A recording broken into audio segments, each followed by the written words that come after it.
Should consumers here in the U.S. who are relying on prescription drugs, in part that are made in China, be concerned?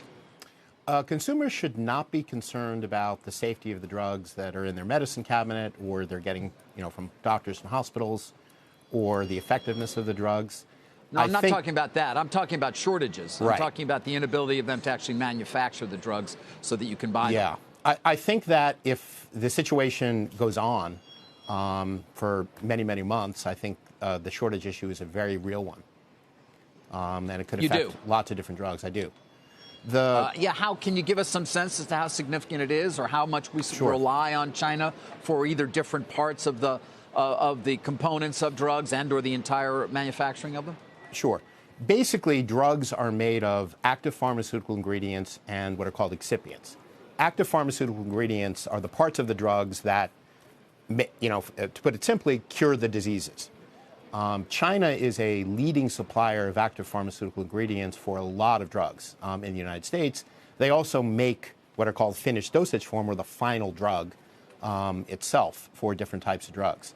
So the problem is that as production is shut down in China, it can affect the supply chain across the world and affect the supply of drugs in the U.S. And the thing about drugs that's different, that are different from other products, are that you can't switch a supply chain quickly with drugs.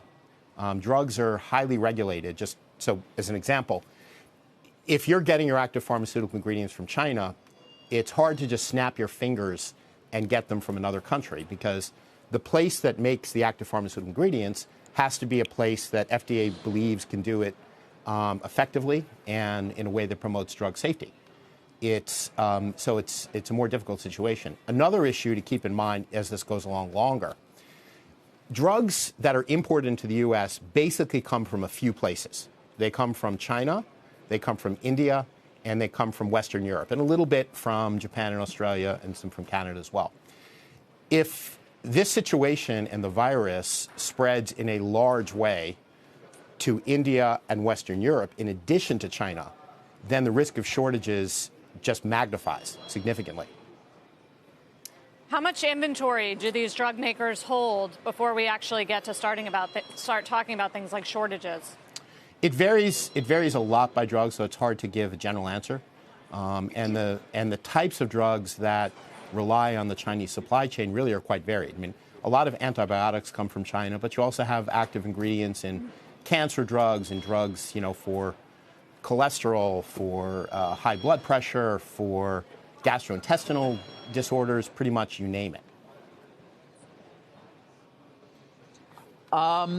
What about the inspections that the FDA is not doing? Right. Is there a concern at all on the safety front over time, or is this not something to really be concerned with short term? Short term, it's not a concern. And the reason I say that is that the inspections that are not occurring now are called surveillance inspections. They're the regular type of inspections that FDA does, often every couple of years. Think of it as your annual medical checkup. And the fact that if those are delayed by a few months, that really isn't going to affect drug safety very much. That, in fact, happens in government shutdowns when FDA doesn't have the resources or the ability to conduct those inspections.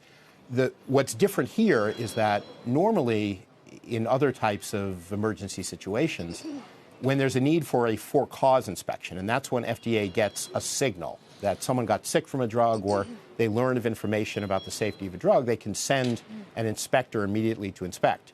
Here, they wouldn't be able to do that. So what they would probably do is simply bar the import of that particular drug. And they have that legal authority, and it's legally very easy to do, but it's something that FDA, no doubt, is trying to manage right now. Why aren't drugs made in this country, Howard, and how hard would that be to do? That's a long story driven by economics. I mean, one of the reasons is the repeal of the tax credit that used to incentivize manufacture of drugs in Puerto Rico, which used to be a large center for medical products production in the U.S. That got repealed in the 90s as a kind of a corporate welfare measure was thought of. And the economic incentives for drugs are challenging. I mean, we think of some drugs have high prices, and people focus on that. Generic drugs, by and large, don't and have small profit margins. And that puts a lot of economic pressure on where the drugs are going to be made. So if one wanted to bring drug production back to the U.S., that would be a complicated issue because it's something that's been developing really for decades.